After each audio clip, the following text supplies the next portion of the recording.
har yayi tozo. Bara na burge ka, Na zam gwarzo, mazo na saye ka. sai na zazzo. Akwai dalilai na, in na ce akwai kauna.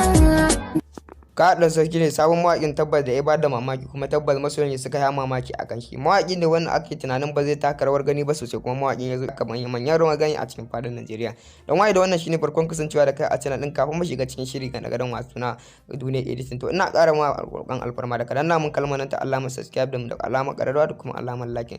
Domin haka ne zai tabbatar da channel din cewa kana bibiye da mu kuma kana ƙara ba mu ƙarfin gwiwa.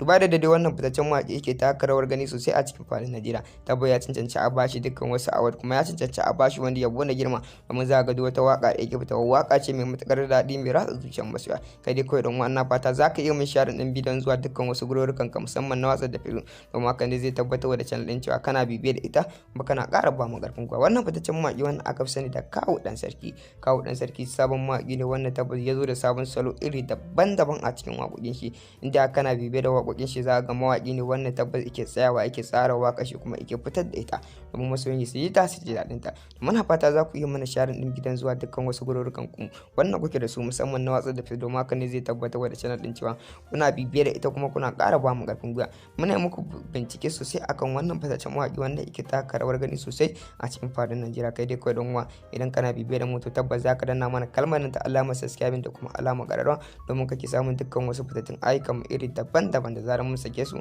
kuma da zarar mun daura a cikin channel din kai tsaye za su yi kan wayarka ba tare da ka ɓata wani lokaci ba. Inda da zarar ka buɗe data to haka zalika dan wa kasance da mu a cikin wani sabon shirin domin kake samun ingantaccen ayyuka musamman wanda suka shafi wannan fitaccen mawaƙi wannan aka sani da Kawu Dan Sarki. Kawu Dan Sarki dai mawaƙi ne wanda yake babba kuma mawaƙi ne wanda ake bibiyar da shi kuma mawaƙi ne wanda tabbas idan ya waka tabbas tana ratsa ko ina a cikin faɗin duniya. Kai dai kai mana sharing din bidiyon zuwa dukkan wasu gururukan ka wanda kake da su musamman na social media domin haka ne zai tabbatar da masoyan shi kuna bibiyar da shi don kuma mu ma kuna bibiyar da mu. Muna ƙara muku godiya sosai musamman wajen danna mana kalmar nan da kuke ta alamar subscribing da kuma alamar ƙararrawa da kuma alamar like. Tabbas hakan ne yake ƙara samu muke dagewa muke kawo muku ire-iren ayyuka mu kuma ingantattu wannan tabbas idan kuka ji su za ku tabbatar da cewa waƙoƙi ne wannan aka yi su dan masoyan su ji su kuma su ji daɗin su kuma su yaba da su.